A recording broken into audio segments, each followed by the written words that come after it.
दोस्तों जय हिंद। तो चलिए कैसे हैं आप। चलिए आज हम कुछ बात करते हैं आपको अपनी सभ्यता और संस्कृति पे। ठीक है, भारत की सभ्यता और संस्कृति। आपने कुछ किताबें भी पढ़ी होगी, इंडियन सिविलाइजेशन इन कल्चर के बारे में भी पढ़ा होगा। ठीक है, भारत इज माई होम भी पढ़ा होगा, यानी कि बहुत सारी चीज़ें पढ़ा होगा। लेकिन आज हम उस सभ्यता की बात कर रहे हैं जो जिसे हम भारत कहते थे, जिसे सोने की चिड़िया कहा जाता था।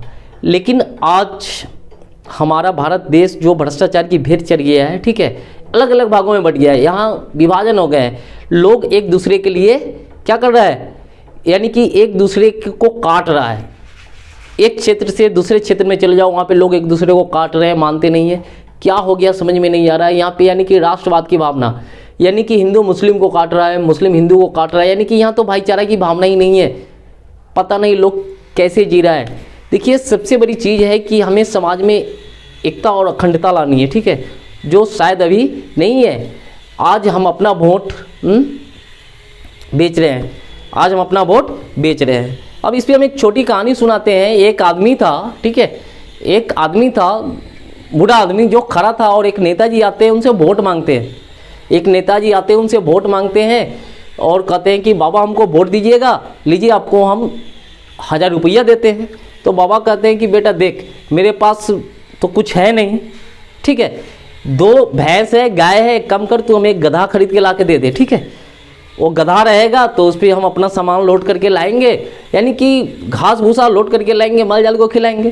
तो नेताजी बोले कि बाबा तो ठीक है कह रहे हैं, चलो गधा खरीद के दे देते हैं।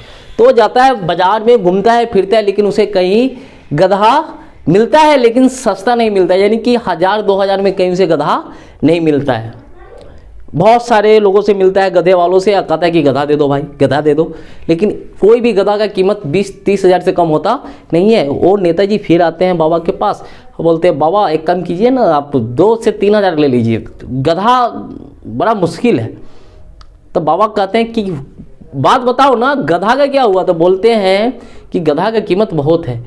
तो वो बाबा कहते हैं कि एक इंसान की कीमत क्या गधे से भी कम है। आज एक गधे की कीमत 20,000 है, अब तुम हमें खरीद रहे हो 500, 1000 और 2000 में। दोस्तों वो इंसान हमें एक शिक्षा देते हैं। आज जो हम अपना वोट बेचते हैं ना, नोट वोट की जो राजनीति करते हैं ना, और 500, 1000 में वोट बेचने वाले लोगों के लिए एक संदेश है कि उनकी वैल्यू एक गधे से भी कम है। जब एक गधे की कीमत 20,000 है तो आपकी वोट की वैल्यू आखिर 1500 कैसी होनी चाहिए। तो याद रखिएगा कि आज हमारे अंदर राष्ट्रवाद की भावना तो है, लेकिन उसको बर्बाद करने में हमारे देश के नेताओं ने कोई कसर नहीं छोड़ा है। यानी कि सबसे भ्रष्ट हमारे देश के नेता लोग हैं जो इस देश को बर्बाद कर रहे हैं। वो अलग अलग पार्टी बनाते हैं और प्रचार करते हैं। क्या जरूरत टाइटल लगाने का, नाम के साथ जाति लगाने का। तो राष्ट्रवाद की भावना, ठीक है, धीरे धीरे अब देश के अंदर से समाप्त होती जा रही है। अगर इसे हमें बढ़ाना है तो हमें राष्ट्रीय एकता और अखंडता को जगाना होगा, जात पात को मिटाना होगा। तो याद रखिएगा ये सारी चीज़ें जब तक नहीं हटेगी तब तक ये संभव नहीं है।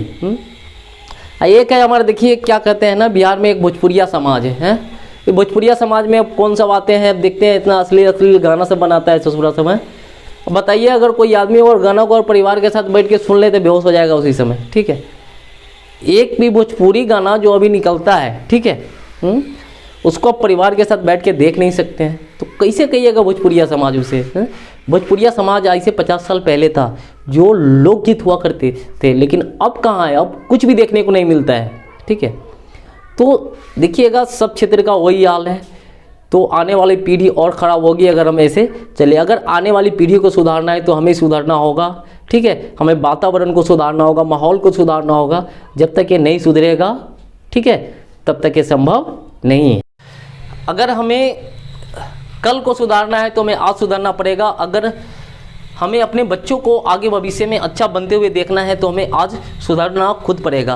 कहते हैं ना कि एक इंसान जैसे माहौल, जैसा परिवेश, जैसा वातावरण में रहता है वैसा बन जाता है। तो याद रखिएगा, पहले बच्चे को नहीं सुधारिए, पहले खुद सुधरिए, बच्चा खुद ब खुद सुधर जाएगा। क्योंकि याद रखिएगा इस दुनिया में, ठीक है, कभी अगर सुधार का काम कीजिएगा तो शुरुआत खुद से कीजिए, दूसरे से नहीं। उपदेश देना बंद कीजिए और खुद सुधरना शुरू कीजिए, दुनिया खुद ब खुद सुधरने लगेगी।